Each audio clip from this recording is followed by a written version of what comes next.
জয় শ্রীকৃষ্ণ প্রিয় ছাত্রছাত্রীরা, আমি মিলন দাস তোমাদের সবাইকে মুক্তির পাঠশালার নতুন একটি ক্লাসে তোমাদের সবাইকে স্বাগতম। আমাদের ইউটিউব চ্যানেল এবং অ্যান্ড্রয়েড অ্যাপ্লিকেশন মুক্তির পাঠশালার মাধ্যমে জওহর নবোদয় বিদ্যালয় প্রবেশিকা পরীক্ষার কোচিং দেওয়া হয়। জওহর নবোদয় বিদ্যালয় কেন্দ্রীয় শিক্ষা মন্ত্রণালয় দ্বারা অনুমোদিত বিদ্যালয়। এখানে ষষ্ঠ শ্রেণী থেকে দ্বাদশ শ্রেণী পর্যন্ত সম্পূর্ণ বিনামূল্যে শিক্ষা প্রদান করা হয়। তোমরা যারা জওহর নবোদয় বিদ্যালয় প্রবেশিকা পরীক্ষা ক্লাস 6 এর 2026 এর কোচিং নিতে চাইছো, তো আমাদের 7872602717 এই নম্বরে যোগাযোগ করো। আমাদের অফলাইন এবং অনলাইন উভয় মাধ্যমেই কোচিং প্রদান করা হয়। আমাদের অফলাইন সেন্টারগুলি পূর্ব মেদিনীপুর জেলার হলদিয়া, চণ্ডীপুর, হেডিয়া, ভগবানপুর, ময়না, পুরুষোত্তমপুর, নন্দীগ্রাম এবং পশ্চিম মেদিনীপুর জেলার সবং তেমাথানিতে অবস্থিত। ঠিক আছে, তো চলো তাহলে আজকের ক্লাস শুরু করা যাক। দেখো কি বলা রয়েছে, দেখো এর একটা যোগ বলা রয়েছে 13.3, 1.33, 1. এরকম করে দশমিক সংখ্যার কিছু যোগফল বলা রয়েছে। চলো যোগ করো, তাহলে সুন্দর করে বসিয়ে দাও। 13.3, তারপরে বলা রয়েছে 1.33, দশমিক বিন্দু একদম সোজা থাকবে, দশমিক বিন্দু কোনো নড়বে না। তারপরে রয়েছে 1.0033, 1.0033, এরপরে রয়েছে 1.03, 1.03 রয়েছে। এই বেটা তুই ই হয়ে যাচ্ছিস কেন? চলো যোগ দিয়ে দাও। তাহলে 3 3 6, 3 3 পালিয়ে যাচ্ছে কেন? 3 3 6, 3 3 6, 3 4 5 6, 16.4 আমার যোগফল কি ঠিক এলো? একবার দেখে নিই তো। 13.3, হ্যাঁ ঠিকই আছে। 1.33, হ্যাঁ ঠিকই আছে। 1.0033 ঠিকই আছে। 1.033, আপাতত 3 3 6, 3 3 6, 3 3 6, হ্যাঁ ঠিকই আছে। 16.4 আমাদের সঠিক উত্তর হয়ে যাবে এটা। ওকে, চলো পরবর্তী প্রশ্ন কি বলা রয়েছে, দেখো একটা সরল সুদের অঙ্ক রয়েছে। 5% বার্ষিক সরল সুদের হারে কত টাকার 7 বছর 8 মাসের সুদ আমাদের 575 টাকা হবে আমাদের জানতে চাইছে। সরল সুদের অঙ্ক নবোদয়ের সবথেকে সহজ অঙ্ক হচ্ছে সরল সুদের অঙ্ক। যতগুলো অধ্যায় রয়েছে নবোদয়তে সবথেকে সহজ অধ্যায় হচ্ছে সরল সুদ।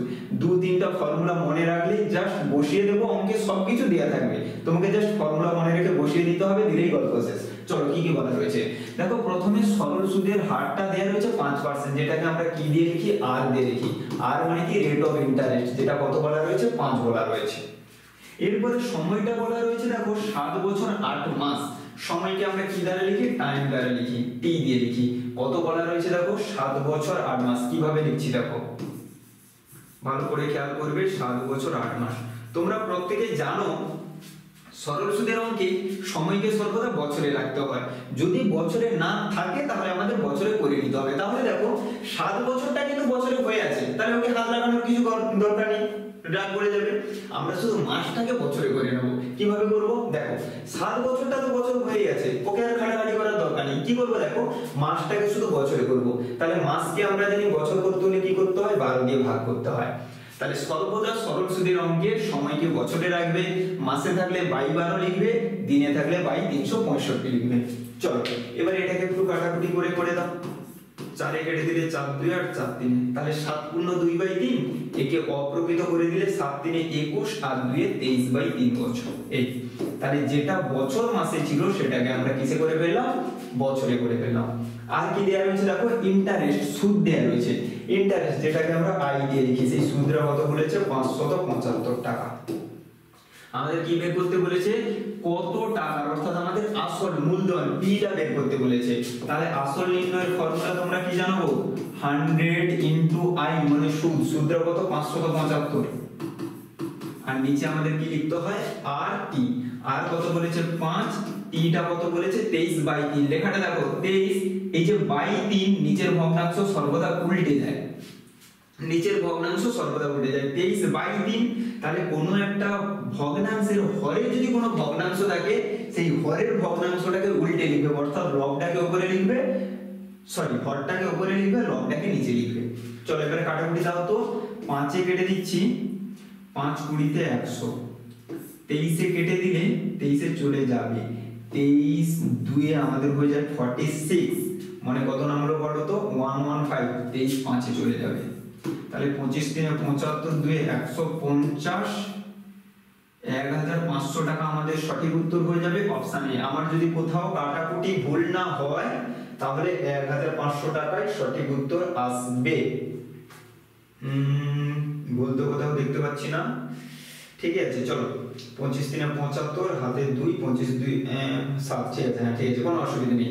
তাহলে এই হচ্ছে আমাদের এখান থেকে মনে রাখার বিষয় কি না সময়টা, আর বাকি তোমরা জানো সময়টাকে কিভাবে বছর মাসে থাকলে কিভাবে বছরে কনভার্ট করতে হয় এইটাকে মাথার মধ্যে রাখতে হবে, ঠিক আছে।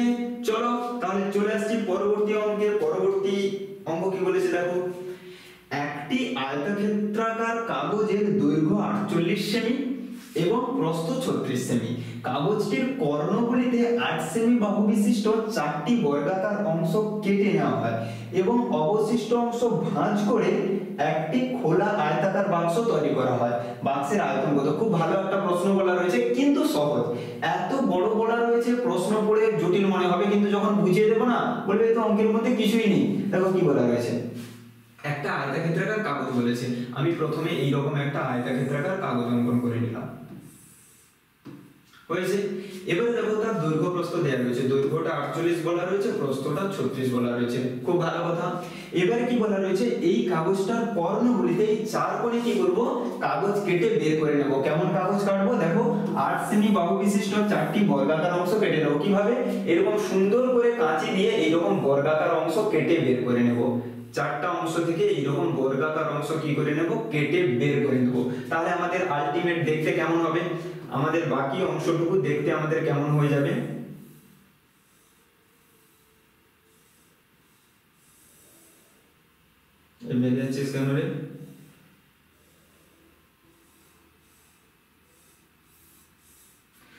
আচ্ছা একটু একটু ছোট বড় হয়ে গেল আর কি, যাই হোক। তাহলে এইরকম আমাদের দেখতে হয়ে যাবে। এই কোণগুলো যদি কেটে আমরা বাদ দিয়ে দিই, এই যে আমাদের কোণগুলো ছিল এইরকম করে, তো কোণগুলো ছিল 4টা কোণই সমান, আমার একটু বড় ছোট হয়ে গেছে, যাই হোক। এইরকম করে কোণগুলো ছিল, সেই কোণগুলোকে আমি কি করেছি, কেটে বাদ দিয়ে দিয়েছি। দিলে তাহলে এইরকম অংশটা দেখতে আসবে। আবার একবার এঁকে ফেলি, তাহলে আমাদের এই 4টা কোণ যদি কেটে দিই, একটু ভালো করে অঙ্কন করি, এই হয়ে গেল নিচের দিকে একই রকম ভাবে এই হচ্ছে অঙ্কন করে দাও, এই হয়ে গেল, এই হয়ে গেল। তাহলে 4টা কোণ যদি কেটে দিই এইরকম দেখতে আকৃতি হয়ে যাবে। এবারে কি করা হচ্ছে, এই কাগজগুলোকে ভাঁজ করে একটা বাক্স বানাবো। দেখো কি বলেছে, অবশিষ্ট অংশ এই তো কোণগুলো কেটে নিয়েছি, এরপর অবশিষ্ট যে কাগজটা পড়ে আছে, অংশটা পড়ে আছে, তাকে ভাঁজ করে একটা আয়তাকার বাক্স বানাবো। কেমন করে? তোমরা অনেকে মিষ্টির দোকানে গিয়েছো, মিষ্টির দোকানে দেখবে আগে থেকে কাগজ ভাঁজ করা থাকে, জাস্ট সেটাকে এইরকম করে একটা বাক্স বানিয়ে তার মধ্যে আমাদেরকে মিষ্টিগুলো ভরে আমাদেরকে দিয়ে দেয়। তাহলে এইরকম করে যদি ভাঁজ করে দিই, এইরকম করে যদি ভাঁজ করে দিই, তাহলে দেখো এটাকে ভাঁজ করে এইদিকে ভালো করে আমার খেয়াল করো, এই পোরশনটাকে ভাঁজ করে এইরকম তুললাম, এই পোরশনটাকে ভাঁজ করে উপর দিকে তুললাম, উপরের ভাঁজটাকে করে এইরকম তুললাম, নিচের ভাঁজটা করে এইরকম হয়ে গেল। তাহলে এই করে সুন্দর একটা কি তৈরি হয়ে গেল, বাক্স তৈরি হলো। আবার বোঝার চেষ্টা করো, ডান দিকটা বাম দিকটা এইরকম করলাম, উপর দিকটা নিচের দিকটা এইরকম ছিল, এইরকম ভাঁজ করে দিলাম। তাহলে সুন্দর করে কি দেখতে হয়ে যাবে, একটা বাক্স হয়ে যাবে। সেই যে বাক্সটা হলো, সেই বাক্সের আয়তন, আমরা জানি বাক্সের আয়তন কিভাবে বের করতে হয়, দৈর্ঘ্য প্রস্থ এবং উচ্চতা গুণ করলে বাক্সের আয়তন আসে। তাহলে এই যে বাক্সটা এলো, সেই বাক্সের দৈর্ঘ্য প্রস্থ উচ্চতাটা করতে হবে, খেয়াল করো দেখো। তাহলে বাক্সের দৈর্ঘ্য কোনটা হবে, এইটা হবে বাক্সের দৈর্ঘ্য।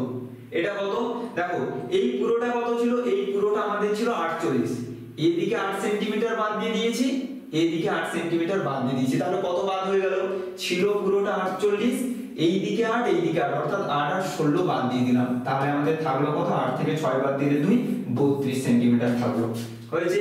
প্রস্থটা একই রকম ভাবে, এই তো পুরোটা প্রস্থ ছিল, প্রস্থ পুরোটা কত ছিল 36, এইদিকে 8 বাদ দিয়েছি, এইদিকে 8 বাদ দিয়েছি, তাহলে 8 আর 16 বাদ দিয়ে দিলাম।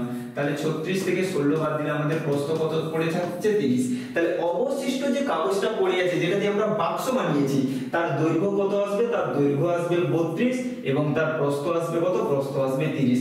উচ্চতা কত আসবে, উচ্চতাটা ভালো করে খেয়াল করো, উচ্চতা কোনটা দেখো, এইটা হচ্ছে উচ্চতা, এটাই তো কেটে উপরের দিকে উঠছে। দেখো এই যে কাগজ দুটো এই যে আছে, একেই তো ভাঁজ করে উপরের দিকে উঠবে, তাহলে এই অংশটাই তো ভাঁজ হয়ে উপরের দিকে উঠবে, এই অংশটাই তো ভাঁজ হয়ে উপরের দিকে উঠবে, এই অংশটা এই ডট ডট করে দাও,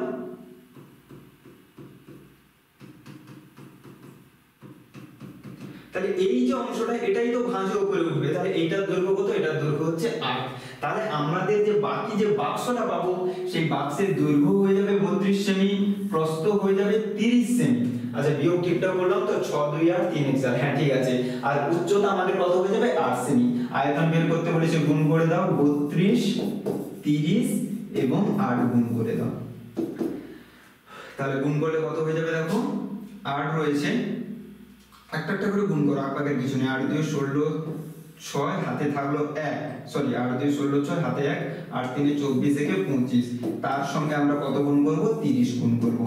0 6 3 18 8 হাতে 1, 5 3 15 16 6 হাতে 1, 3 2 6 1 7, 7680।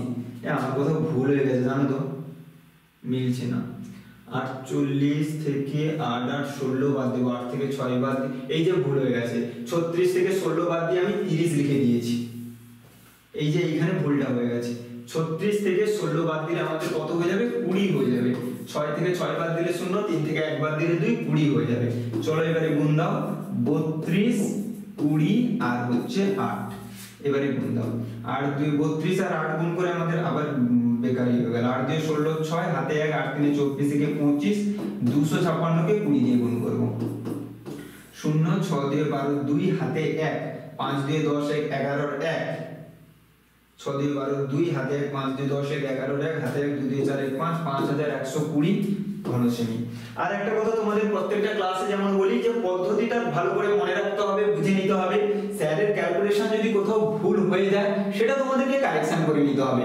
তো আমি ধরো এখানে যদি বিয়োগটা আমার ভুল হয়ে গিয়েছে, আমি গুণ করে এখানে একটা উত্তর করে দিয়েছি, কিন্তু তোমরা যখন এটা ভুল হয়ে গেছে, তোমাদের পদ্ধতিটা মনে রাখতে হবে যে এই ধরনের অঙ্ক থাকলে কিভাবে করব। এটাকে বিয়োগ করে প্রথমে দৈর্ঘ্য বের করব, প্রস্থ বের করব, উচ্চতা বের করব, সেই তিনটাকে গুণ করব। স্যারের এখানে কোনো কারণবশত বিয়োগটা ভুল হয়ে গেছে, ব্যাস তোমাদেরকে সেটাকে সমাধান করে নিতে হবে, ঠিক আছে।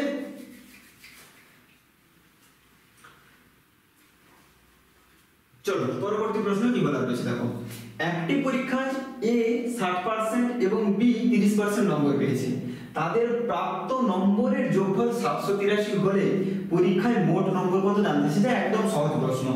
A কত শতাংশ নম্বর পেয়েছে, 60% নম্বর পেয়েছে। B কত শতাংশ নম্বর পেয়েছে, B 30% নম্বর পেয়েছে। A আর B দুজনের নম্বরকে যদি যোগ করি তাহলে কত শতাংশ হবে, 60 আর 30 যোগ করলে 90%। প্রশ্নে বলেছে এই 90% সমান কত, 783। দেখো প্রশ্নে যখন বলছি যে A আর B মিলে কত শতাংশ নাম্বার পেয়েছে, না A আর B মিলে 90% নাম্বার পেয়েছে। A আর B মিলে কত নম্বর পেয়েছে, না A আর B মিলে 783 পেয়েছে। এই যে দেখো বলেছে তাদের প্রাপ্ত নম্বরের যোগফল 783। তাহলে যখন পার্সেন্টে বলছি A আর B মিলে কত পার্সেন্ট পেয়েছে, তখন হচ্ছে 90%। যখন সংখ্যাতে বলছি A আর B মিলে কত নম্বর পেয়েছে, 783। তাহলে যেটা পার্সেন্টে 90% সেটাই সংখ্যাতে 783, দুটোকে সমান বলতে পারি। তাহলে 1% সমান কত হয়ে যাবে, 783 কে 90 দিয়ে ভাগ দিয়ে দাও, শেষে শূন্য আছে, কেটে কি যাবে, ছেড়ে দাও। পরীক্ষায় মোট নম্বর জানতে চেয়েছে, মানে একদম 100% বের করে নাও। পরীক্ষায় মোট নম্বর জানতে চেয়েছে, তাহলে 100% বের করে নাও, কাটাকাটি করতে সুবিধা হবে, বাই 90। নিচের একটা শূন্য, 100 একটা শূন্য কেটে দাও, 9 কেটে দিলে 9 আসতে 72, 6 নামলো 63, 9 সাথে 63, 870 আমাদের সঠিক উত্তর হয়ে যাবে অপশন এ। একদম সহজ একটা প্রশ্ন ছিল। তাহলে 7 এর সঠিক উত্তর হয়ে যাবে কি, 870 আমাদের সঠিক উত্তর হয়ে যাবে। 8 এর সঠিক উত্তর হয়ে যাবে 870।